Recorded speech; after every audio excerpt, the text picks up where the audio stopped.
Hello, it is Talk About It Tuesday, and we are here to answer the question, how much should I practice? Now, unfortunately, the answer to this question is different for every student. However, if you're a beginner, you can probably assume that you want to practice between 5 and 10 minutes a day, and those practice things should include more than just playing your piece. A lot of the beginner pieces are very easy, and they're just really more about getting accustomed to the way music looks on the page and how your fingers are going to move and knowing when you're skipping and stepping.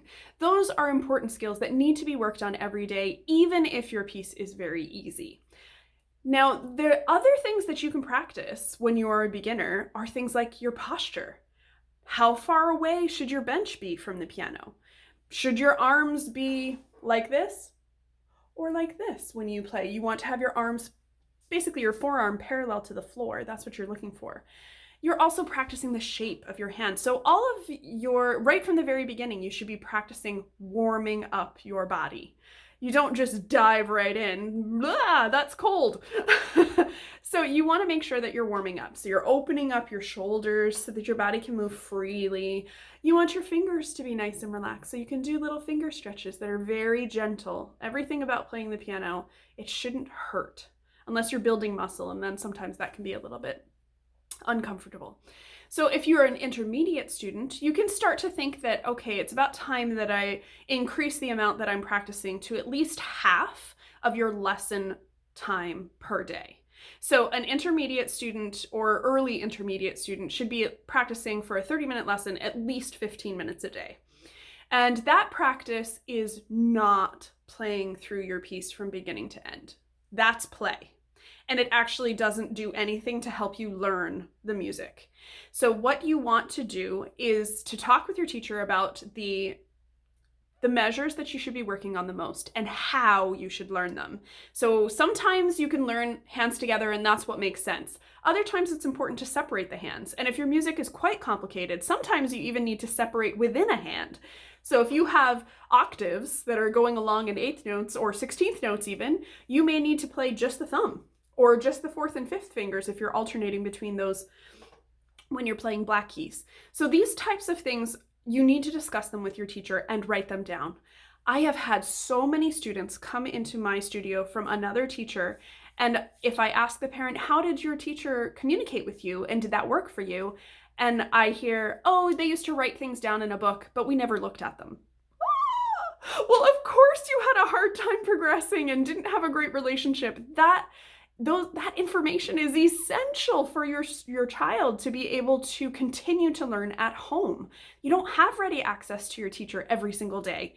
I do try to make myself available for my students, and if they need me to send them a video or a short clip, an audio clip or something like that, I really try to stay on top of those things. And the students who ask for those are the ones who make the most progress, because I can tell that they're practicing, and when they get frustrated, they don't give up, they ask for help. That's what we need to do. So intermediate students, at least 15 minutes. As you get farther towards being advanced, you need to be practicing the same amount of time that you're in lesson. So my lessons with my teacher, when I'm working on, especially for a concert, are 90 minutes long. So let's say that I'm working in, I have a concert in 3 months. And I've got an hour worth of music that I have to prepare. I'm practicing 90 minutes every day. And that I have 1 day off per week, and it's really a day of rest. So I try to give my instrument, which my principal instrument is voice, I try to give that a rest.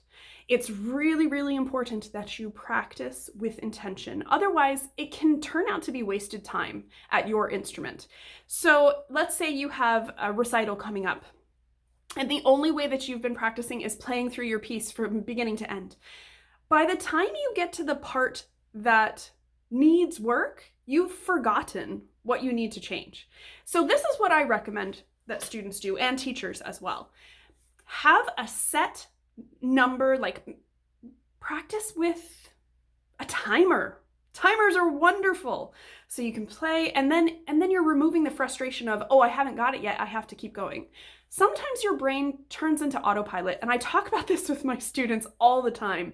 If you're just playing something over and over and over again, let's say 2 measures, or even even 3 beats worth of music over and over and over again in the same way, your brain stops paying attention. It saves brain power. It's why you can drive home from work every single day and not remember how you got there. Your brain just does it. And you can do it safely and still get there. But we don't want autopilot when we practice. That's why you should change things like articulation, so how you're touching the keys. Change the volume. Do things that really make your brain stay active through your practice session. So you can practice, let's say, 2 measures for 7 minutes. And you're going to play that in a variety of different ways, changing the rhythm, changing the articulation that you're using, changing the dynamics so that your brain really stays engaged. And you just do that for 7 minutes. You can even pancake it. That's what I called. So start at the end and you play the last beat. Then you play the last 2 beats, last 3 beats, last 4 beats, and you just pancake them up until you really feel confident or your buzzer goes off. If your buzzer goes off before you're feeling confident, that's what you practice again the next day. But maybe practice it second instead of practicing it first. You don't want to get into a rut. We always want to keep the brain engaged as much as we can.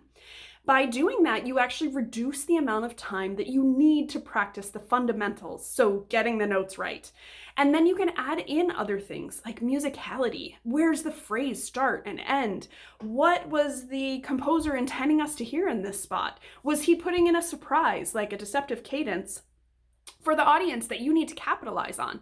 So all of these things can layer on, and that's what makes it music instead of just notes on a page. If you have a player piano or maybe a digital piano where you can hit, let's play Fur-Elise, for example, it sounds the same every single time, and that's boring. We want to have our music sound different, and each time, if you are a professional musician, you have to play the same or sing the same music over and over and over again, especially, let's say, if you're in a show. You could be in the same Broadway show for 10 years, singing the exact same music every single week. How do you make it exciting and different? How do you make the audience that comes on the very first night have the same or better experience later on? So 7 years later, and you're still doing this, and it's a Thursday night, and you want to wow your audience, you've got to be able to find something new and something exciting. Open up that music so you can really see what the composer intended and communicate with your audience. Music is about communication. So practice until you are fluent in that communication. It is a skill. Please do not play your pieces from beginning to end and think that that's practicing. That's just play, and it's identifying the spots where you need to work.